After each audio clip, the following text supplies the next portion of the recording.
green ones, it's mainly about tropical forests, which means that they're almost humid and they have lots of them. And the yellow means deserts. Look how many yellow we have. We have many yellow spots here. We have a problem of it's being reached to the desert very quickly. Another one, urbanizations. People would like to move from rural areas to urban areas. This picture you see is coming from 1950 to 2030. The red dots means the number of mega cities. Mega cities means more than 10 million people are living there. More than 10 million people. You see how the number of red dots are being increased? We're going to have more and more and more mega cities because many people will like to migrate from rural areas to the urban areas. Maybe even a dream of having better jobs, better incomes, but they simply forget this is the rural areas that produce food.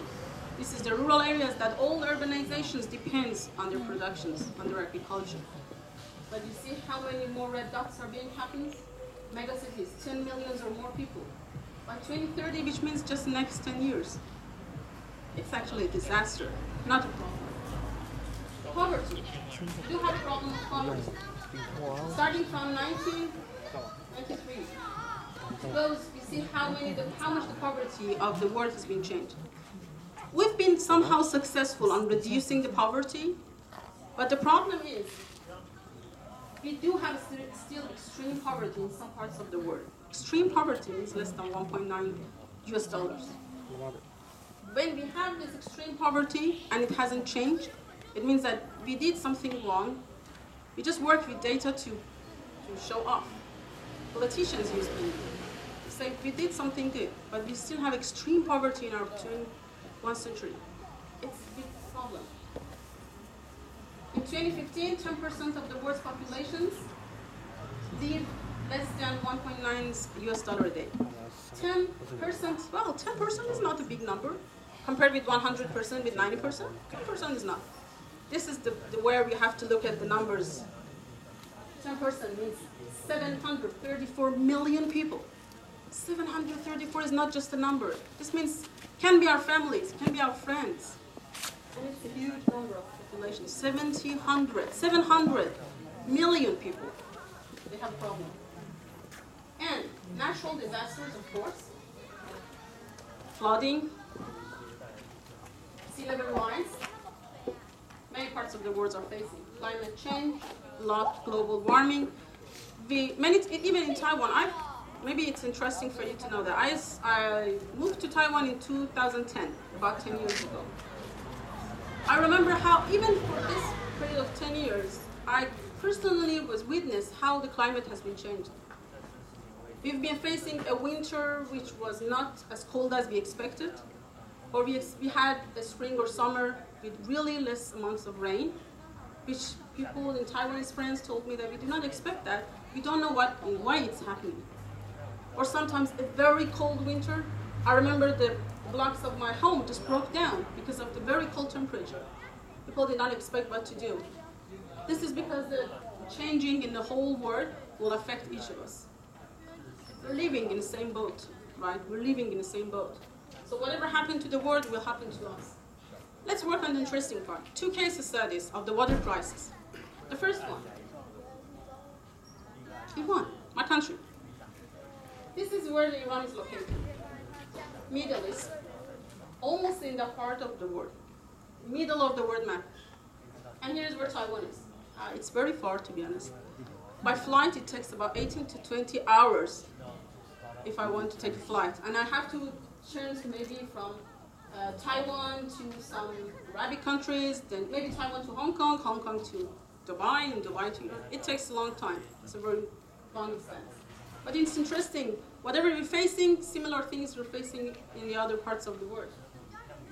Okay, let's see the problems of my countries. A short look. Iran has an area of 1.6 million square kilometers. It's a very big country, to be honest. It takes about 24 hours if you want to travel from the north of Iran to the south of Iran by your private car. More than 24 hours. The population is about 81 million people, estimated by 2018. The average rainfall is about 250. 250 millimeters per year. Is there anyone can guess what is the average rainfall of the world? World average rainfall. From the students, is there anyone can guess? What is the average rainfall of the whole world? In Iran, it's about 250 millimeters per year. So what is the worldwide number? Mr. Green, good. 500, okay. Need to make a guess. 5,000. 5,000. You don't have a water scarcity problem. Almost. 5,000. Almost. For the world, it's 830 millimeters per year. This is the average rainfall of the world. Average rainfall of the world. 830 millimeters per year. In Iran, it's only 250. It means that we really do not have enough raining, not enough precipitations. That's why Iran is classified as arid or semi-arid countries, almost dry. Look at this, then you will know why we call Iran as a dry country. This means the precipitation in the light green areas are less than 100 millimeters. So more than 50% of the area in Iran has precipitations less than 100 millimeters. It's a large area. Many people are living here. Many times, for peoples in Taiwan or other countries which have enough precipitation, maybe it's really hard to believe. Many times in summer, the government has to split the water into the weeks. For example, they say, in these districts of the city, you don't have access to water on Monday and Thursday. So your tap water, when you open, there is no water coming out, especially for the summertime. They're split. And say the other district, they do not have access to water on Tuesday and Friday. It's good, sometimes it helps save water, but it caused another problem. Because people knew when the water is going to be turned off, they saved lots of water previously. But they just tried to deposit lots of bucket of waters, and after the water started to running out, they just threw it away. It's not actually, basically it's not working.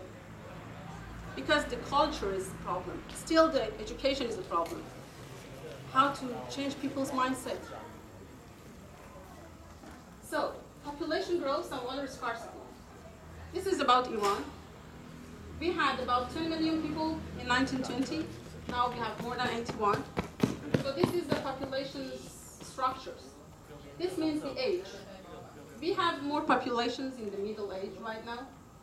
Starting from last about 10 or 20 years ago, the families started to have less kids. Then the number of kids are going to be decreased here. But it means that we have an employment problem because we have lots of people in a working age. And we're probably going to face elders problems in future. So whenever we decide any strategies for our community, we need to think about the future consequences. Iran is classified as one of the 10 most populated regions in the world by the end of 2050. So the need for water has been increased, but still the quantity is not enough. This is available fresh water per capita, per person in my country. The blue one shows the average available fresh water for the people in the whole world. The green one shows the average available fresh water for people in Iran. And the pink one shows the average fresh water available for MENA. Who knows what MENA is? MENA stands for Middle East and North African countries. This means MENA areas. We call this MENA. Middle East and North Africa. So, look at the green. If you just want to compare the green ones, which is Iran, with the blue one, which is the world, you see what is the availability of fresh water per person. And in 2025, it's less. For example, in 1960, it was half of the world, an average world. And in 2025, maybe 1/4. Too low, right? Water consumptions. Most of the water in my country consumed on agriculture. The same patterns. Look at the 1961, 2005, 2021. Most of the water we use in agriculture. This means that we need more modifications, improvement, more sustainable way of using water in our farming. Not using traditional farming, which uses lots of water. Then if you do the same thing, we're going to face problems for our domestic use. World average water consumption for the agriculture, it's about 60 to 70%. For Iran, it's about 90 something, which means we use too much water in our farming. There, it's good to know some historical information about my country. Something related to water. We have a book, the first book, talking about excavations of hidden water. It was the first time people found how they can extract water from the underground. The book was written about 1,000 years ago. So it means people from a long time ago, they learned how to use it. Some people they feel, okay, I'm proud that my people was so civilized at that time. But it means that we have started using natural resources since 1,000 years ago. So we have 50 dams in Iran, been more than 200 years old. They've been built 200 years ago. We have something, we call it qanat. Qanat, or in Farsi we call it qanat. It's a very specific but quite famous underground water extraction. It's a kind of horizontal well. Look at this. It's the well, the main well, which we call the mother well, and then they have some other small wells which horizontally they connected to each other. Horizontally. And then when the available water is here, people have access to the waters from the other outlets. It makes it quite easy for people to have water for the longer period of time in different areas. They had the main well somewhere, and many other villages around was able to access to the water. It's kind of architectural structure. And this is one of the most famous traditional and historical bridge in my country, called Sepul, which means that it was used to be, actually at the time that it was built on a river, which was the biggest river of Iran, that passed through the center of Iran. Now it looks like a desert. On June 2019, Zayande Rud, which is the name of the river flowing here, the largest river of the Iranian country in central Iran, went totally dry after several seasonal dryness. The largest river in my country. Now I'm going to show you a video. It shows you talking something about Zayande Rud. This is Isfahan. It is by far one of the most beautiful cities in the world. It has an outstanding array of Islamic and Iranian architecture, some of which have been designated by UNESCO as a World Heritage Site. Naqsh Square is one of them.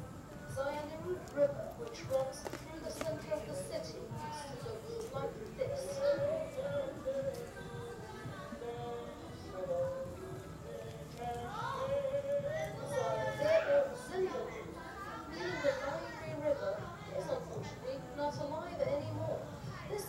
River in the central plateau of Iran used to have an all-year-long flow, unlike many of Iran's rivers, which are seasonal. The source of Zayande Rud starts in the Zagros Mountains and flows from west to east through the heart of Isfahan, and it has been a dry river for the past 3 summer seasons. Some bloggers on the internet, unhappy with the lack of action from the authorities, have suggested a new channel, lively river into a dead river. They say Zayande Rud used to dry up in the desert. Now it seems the desert stands for heaven. Iranian authorities say they are trying their best to rectify the situation. Isfahan has been a major tourist attraction for Iran. Tourists used to stand on a 1,000-year-old 33 inches thick, rich for coins in the flowing water.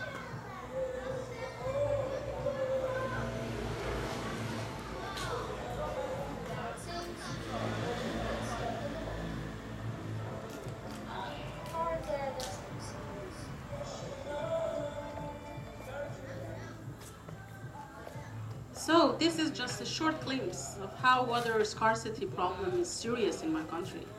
It was the largest river in my country, and now it's almost dry. Sometimes the governments reduce the inflow from the factories to let water a little bit flow, but generally it's been under dryness seasons many times. Industrial facilities consume large amounts of water, but the commodity has become scarce. Especially in central Iran, we have a very large industry, steel industry. It used around 1,000 cubic meters of water per hour. Look at the number again. 1,000 cubic meters per hour to decrease its steel temperature from 400 to 50. It's a very big industry in my country. And I know many people got jobs through this steel industry.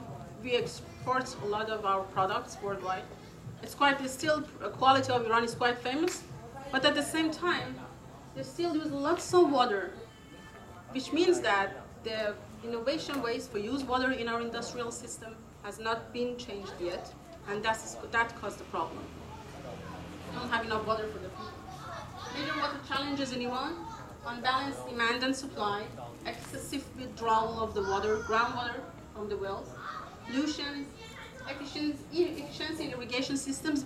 Many parts of Iran still use the traditional agricultural practices, which needs to be modified.